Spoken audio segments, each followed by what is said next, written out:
Hello, my friends, and welcome to Kurt Berglund's Baseball World.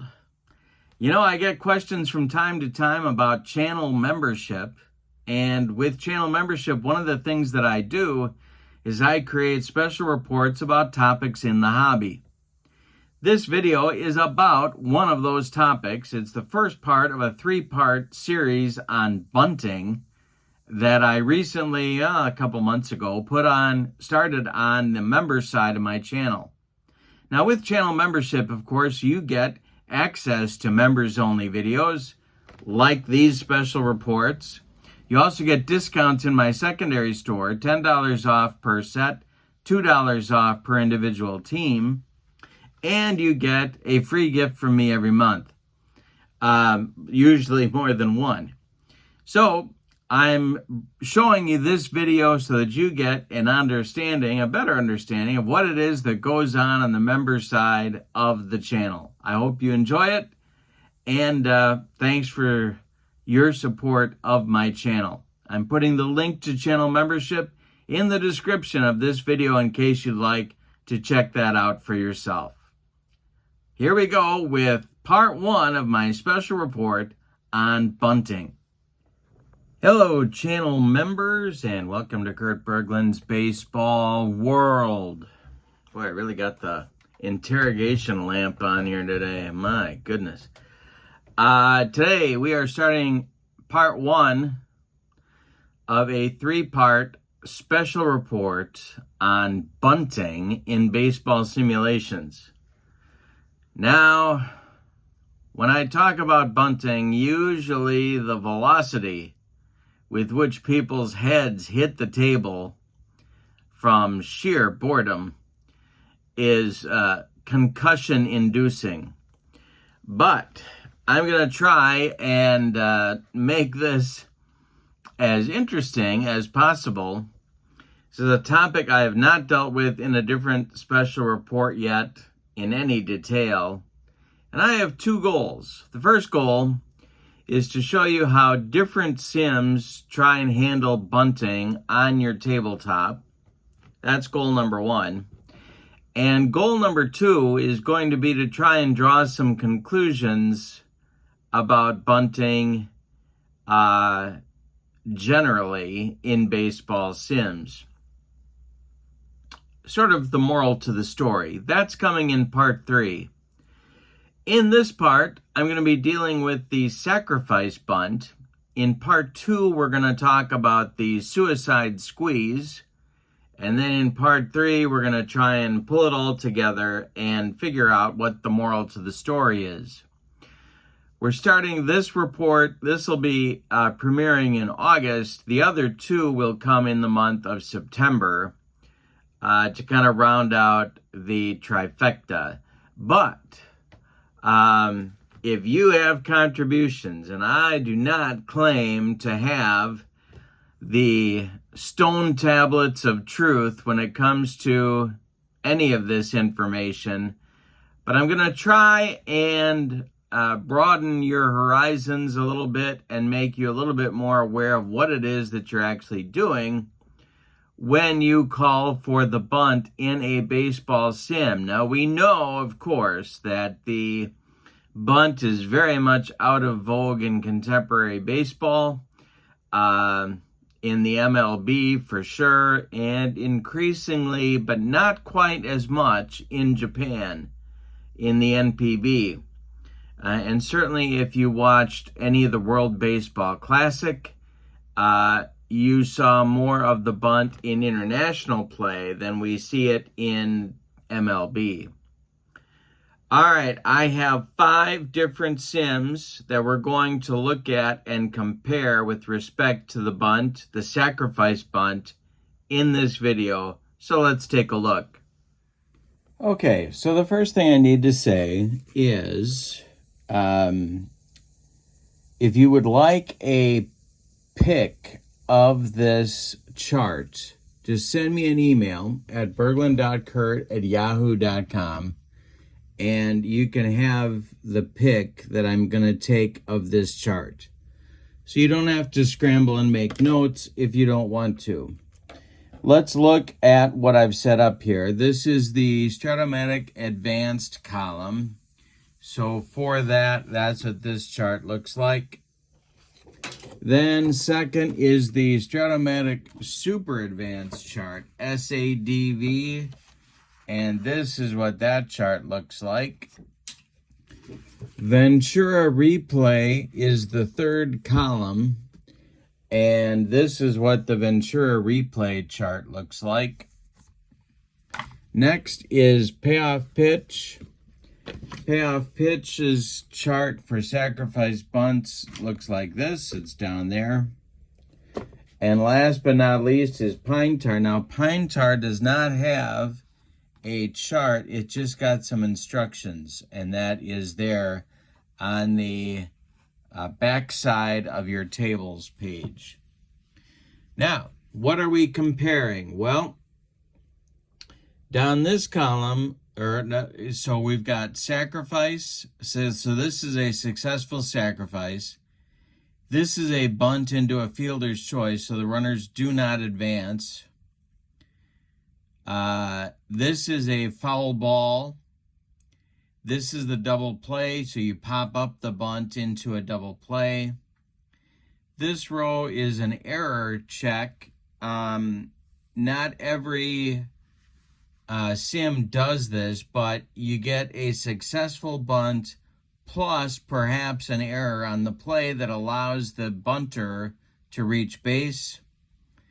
Here's a spot for other stuff that doesn't really fit anywhere else. And then, do these sims have the ability to play in or back? So if I'm going to mark in this row if you can play in or back. All right, so let's start with Stratomatic Advance. Yeah, we are comparing the average bunter.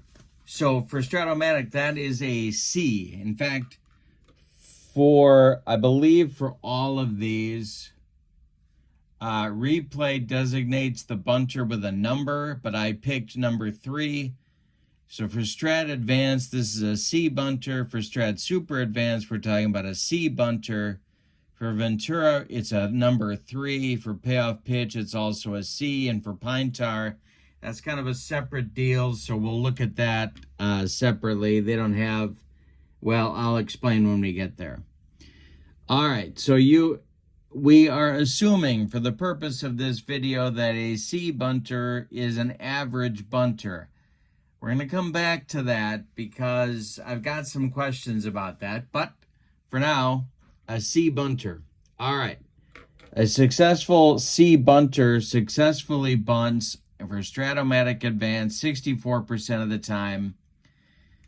He bunts into a fielder's choice or pops out. The important part in this one is a fielder's choice or a pop-out does not advance the runner. So 25% of the time, a fielder's choice or a pop-out happens. There is no chance for a foul ball. There is no chance for a strikeout on Stratomatic Advanced if you're bunting. Double plays, pop-up double plays happen 3% of the time. There's no chance on Stratomatic Advance for the player to commit an error, the defender to commit an error, and the batter to reach. But there is an 8% chance that the batter will reach on a successful bunt hit. You can, in Stratomatic Advance, play the infield in or back, and of course that does impact the rating. If you play the infield in, the C bunter becomes a D bunter. All right, that is Stratomatic Advanced. Now, Stratomatic Super Advanced. This gets a little bit difficult to quantify, but the successful sacrifice can happen 58% of the time for an average bunter, but depending upon what the defense chooses to do on the defense result, it could be more. So that kind of varies with the result, but that could happen. An additional 13% success rate could happen if on the defense result, the defense just takes the out at first. On a defense result in Stratomatic Super Advance, the defense also has the option to go for the lead runner. So it's difficult to quantify. If you automatically take the lead, the out at first, if you automatically take the out at first, this 58% becomes 71%. Fielder's choice, 14%. But again, that's a possibility. You have to roll for that.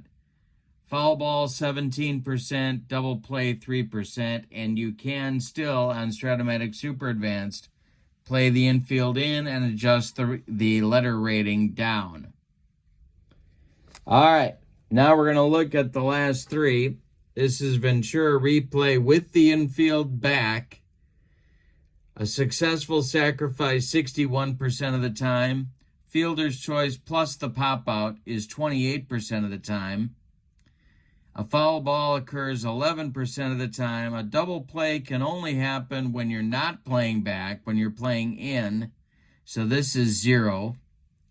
Successful sacrifice plus an error happens, an error chance happens 14% of the time, and a possible hit happens 5% of the time.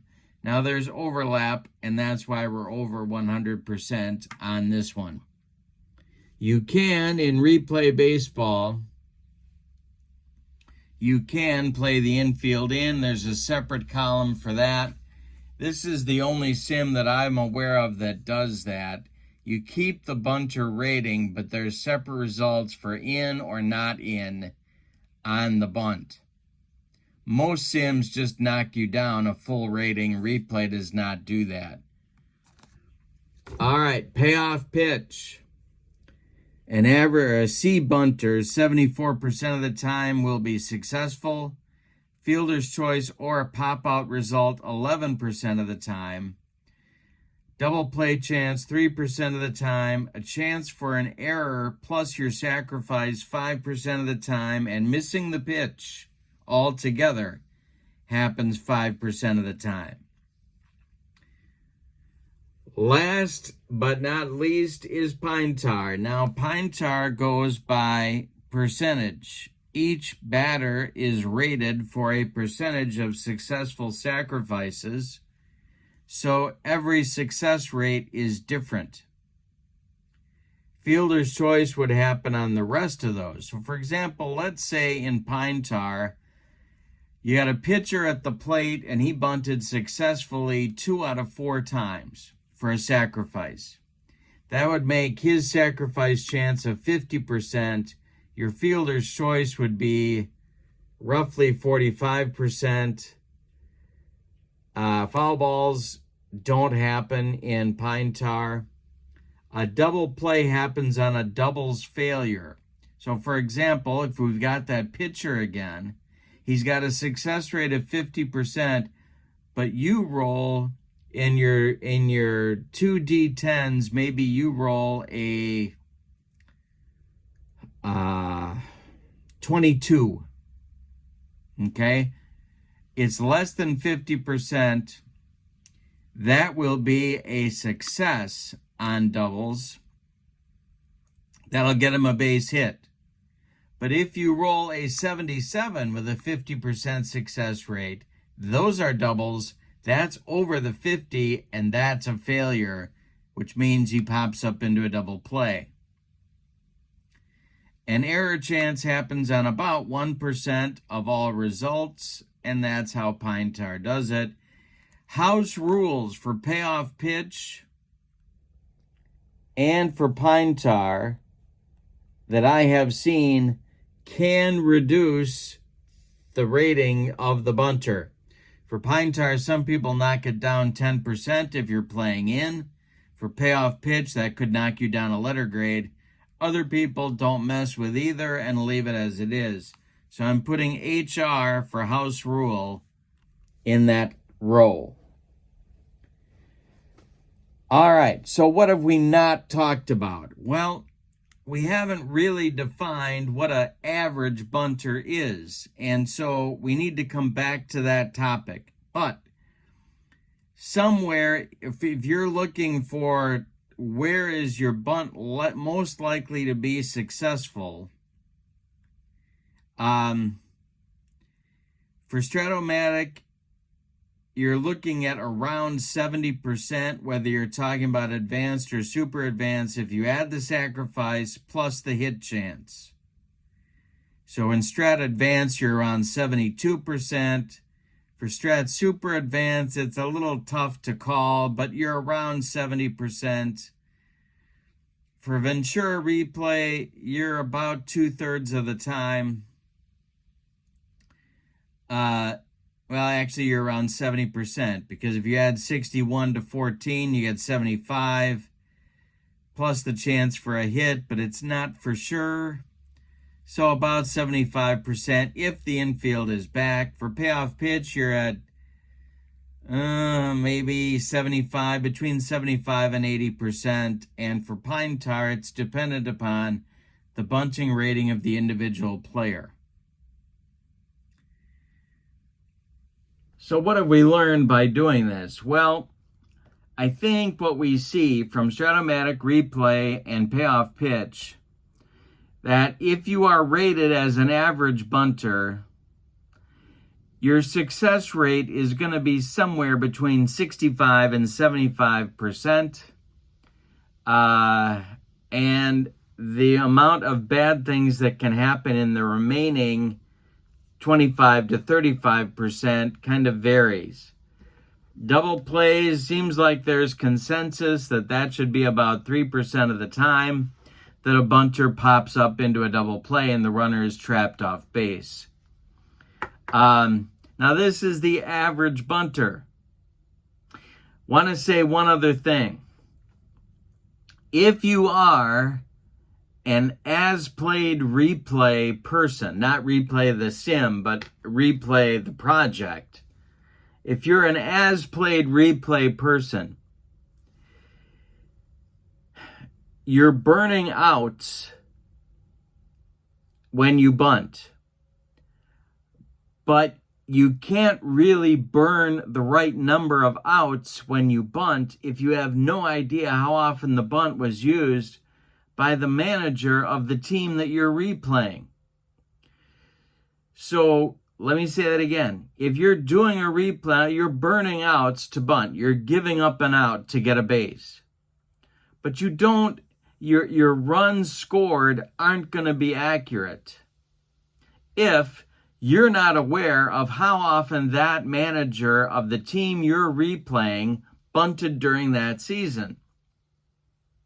I'll give you an example. Think about the difference in outs.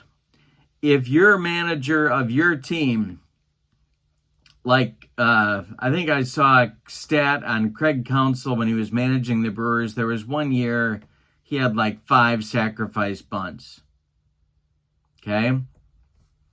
But if you're a different manager from the 60s and they're bunting left and right because every run is huge that they score,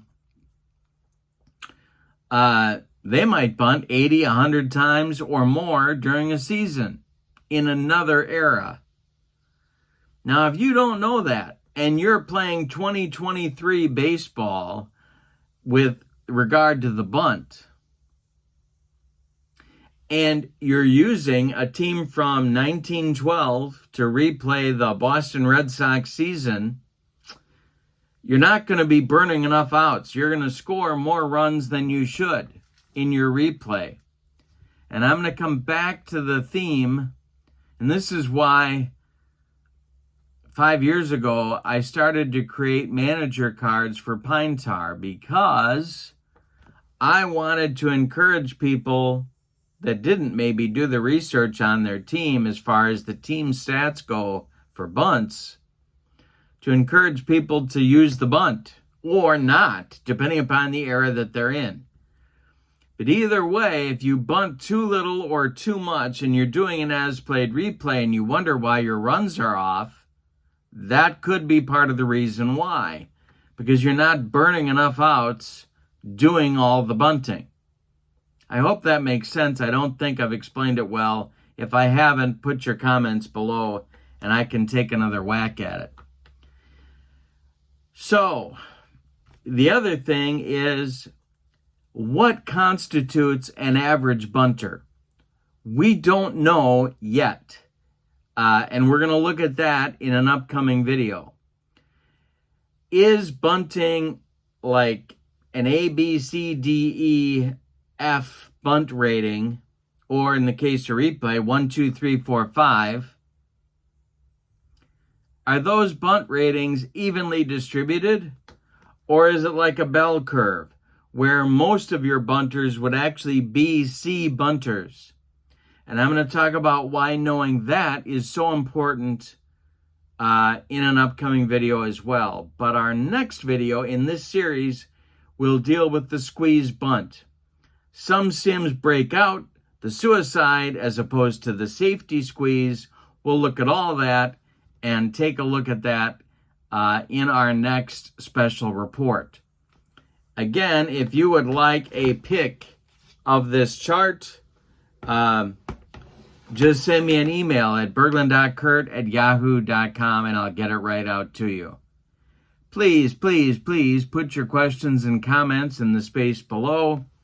I am sure that there are folks out there with a lot more understanding of what it is that's going on here with the sacrifice bunt than I have, and I'd like to elevate our understanding as a community. So, put your questions and comments below, please, and I hope you have a great evening. Thank you so much for your support of my channel, and we'll see you soon with the squeeze bunt. So long, everybody.